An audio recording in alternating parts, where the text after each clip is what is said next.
Station manager Rupesh Singh की हत्या में जिस ऋतुराज को पुलिस ने मीडिया के सामने पेश किया, उसकी जिंदगी बिल्कुल अलग थी।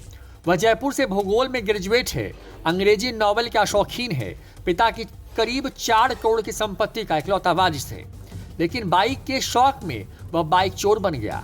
रंगदार बनने के लिए एक बड़ा गैंग बना रखा था। पिस्टल रखने का शौक चढ़ा तो मना करने पर पिता के सिर में ही तमंचा तान दिया। इंडिगो मैनेजर के खाते में महज 20,000 रुपए होने की जानकारी मिली तो अपराध बोध में रुपेश की पत्नी के नाम जमीन लिख देने की सोच रहा था।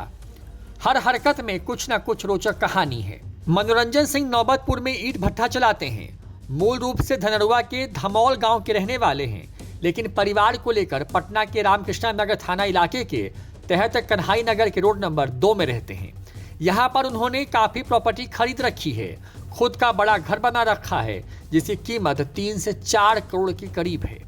28 साल का ऋतुराज मनोरंजन सिंह का इकलौता बेटा है, मगर मनोरंजन सिंह अपनी इकलौती संतान को संभाल नहीं पाए। इस बात को उन्होंने पुलिस के सामने भी कबूल किया। उन्हें अब मलाल हो रहा है, समय पर बेटे को संभाल लिया होता तो आज यह दिन देखना नहीं पड़ता।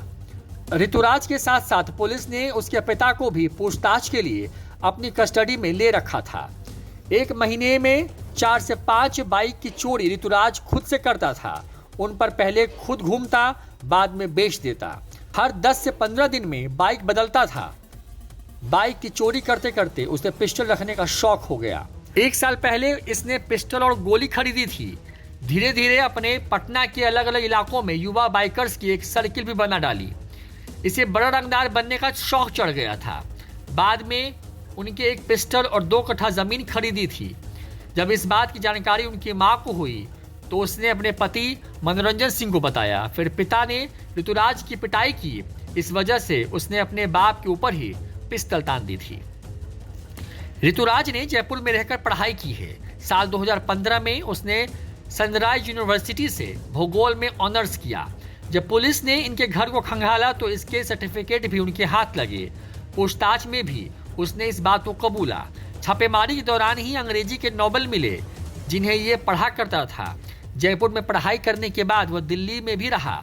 वहाँ एक कॉल सेंटर में काम किया। कुछ समय के लिए एक प्राइवेट बैंक में भी नौकरी की। इसके बाद वापस पटना आ गया। यहाँ आने के बाद बाइक चोरी करने का शौक चढ़ गया। उसकी नज़र कीमती बाइक पर टिकी रहती थी। ऋतुराज की शादी हो चुकी है, 1.5 साल की एक बेटी भी है, लेकिन पत्नी और बेटी को अपने साथ नहीं रखता था। दरअसल कन्हाई नगर के आदर्श नगर में अपने घर में ही चंद कदम की दूरी पर ऋतुराज ने खुद का एक आशियाना बना रखा था। इस घर में वह अकेले रहता था। पत्नी और बेटी को अपने माँ बाप के साथ छोड़ रखा था। बस समय समय पर वहां जाया करता था। जिस वक्त ऋतुराज ने रुपेश की गोली मारकर हत्या की थी, उसे यह मालूम नहीं था कि रुपेश कौन है। इस बात की जानकारी उसे 13 जनवरी की सुबह हुई, जब उसने हनुमान नगर से न्यूज़पेपर खरीदकर पढ़ा था। हालांकि इसके बाद वह पटना से रांची भाग गया, वहां से पतरातू गया और फिर देवघर भी। लेकिन इस दरमियान रुपेश की हत्या से जुड़ी हर खबर पर नजर रखता था। उसने अखबार में पढ़ा था कि रुपेश के बैंक में मात्र 20,000 रुपये ही बच गए हैं।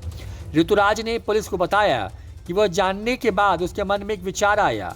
उसने अपनी जमीन रुपेश के परिवार को देने का मन बना लिया था। न्यूज़ 4 नेशन की रिपोर्ट।